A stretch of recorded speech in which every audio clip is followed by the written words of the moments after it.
Dans notre cycle de méditation spirituelle du 24 de chaque mois, nous voyons Jésus en relation avec ceux qu'il rencontre. Ce soir, regardons son attitude avec ceux qui s'opposent à lui. Je ne vais pas évoquer ceux qui ne le comprennent pas et qui, par voie de conséquence, essaient de lui barrer la route. Je pense aux habitants de Nazareth, jaloux des miracles que Jésus faisait autour de leur village, lui rappellent qu'il n'est que le fils de charpentier. Ils essaient quand même de le précipiter du haut d'une falaise, mais je pense que c'est davantage de la jalousie, de l'incompréhension et de la bêtise.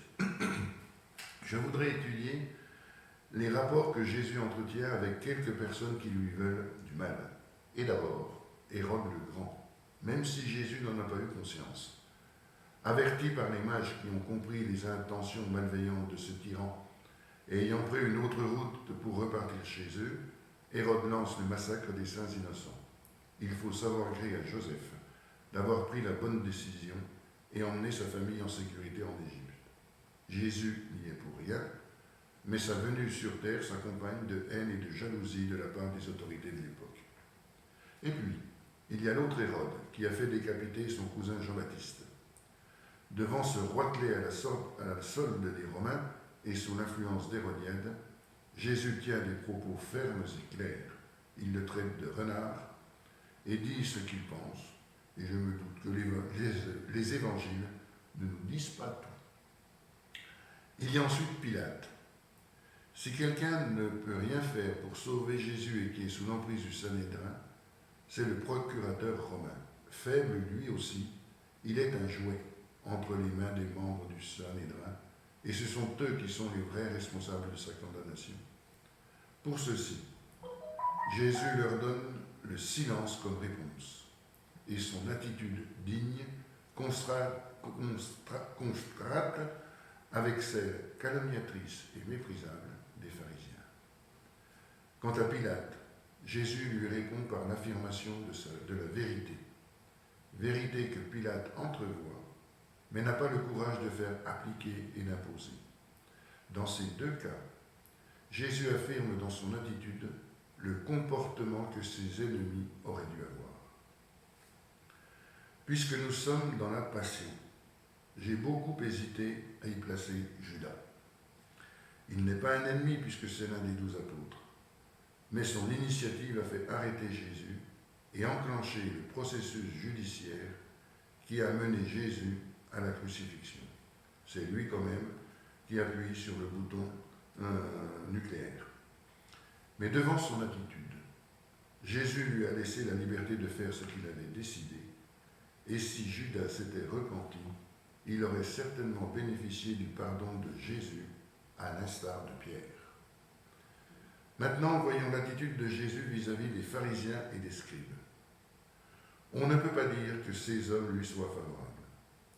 Eux qui mettent en valeur la loi deviennent la cible de Jésus, non pas parce qu'ils insistent sur le rôle essentiel de la loi, mais parce qu'ils la mettent comme devant être appliquée avant tout, exclusivement, et que le service de l'homme passe après l'application de la réglementation donnée comme la plus haute vertu, même si ces hommes ne l'appliquaient pas.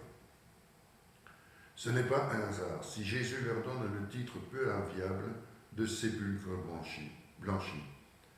Jésus, avec sa franchise habituelle, critique non la loi, mais les excès de ceux qui veulent la mettre à l'honneur.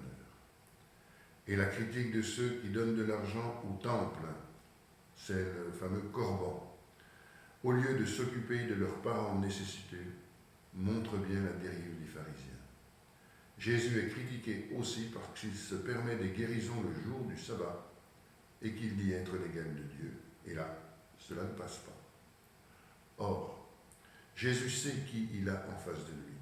Lorsqu'il rencontre Nicodème et le pharisien qui lui demande quel est le plus grand commandement, Jésus sait reconnaître des hommes bons, croyants et sincèrement attachés non à la lettre, mais à l'esprit de la loi. Nous voyons ici l'attention de Jésus à l'homme, quel qu'il soit. Et il y a cette phrase de Matthieu 5, 44, « Aimez vos ennemis ». Phrase qui est accompagnée de tendre l'autre joue, de marcher avec son ennemi plus qu'il ne le demande, et de lui donner davantage que ce qu'il réclame. Faiblesse, naïveté, bêtise, non. Car la non-violence est réellement désarmante. Désarmante car elle surprend et car elle ne laisse aucun espace à la riposte violente. La société autour de Jésus était aussi dure que la nôtre, et les paroles de l'Évangile ont la même difficulté à être entendues autrefois comme maintenant. Aimer ses ennemis va jusqu'au pardon que Jésus donne avant de mourir sur la croix. Père, pardonne-leur, ils ne savent pas ce qu'ils font. Mais l'ennemi le plus fort que rencontre Jésus est Satan.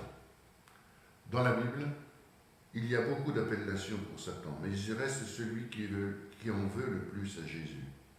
Et on le comprend, car il se sent menacé dans son action, dans sa vie et dans son être. Rappelons-nous quelques épisodes de l'Évangile.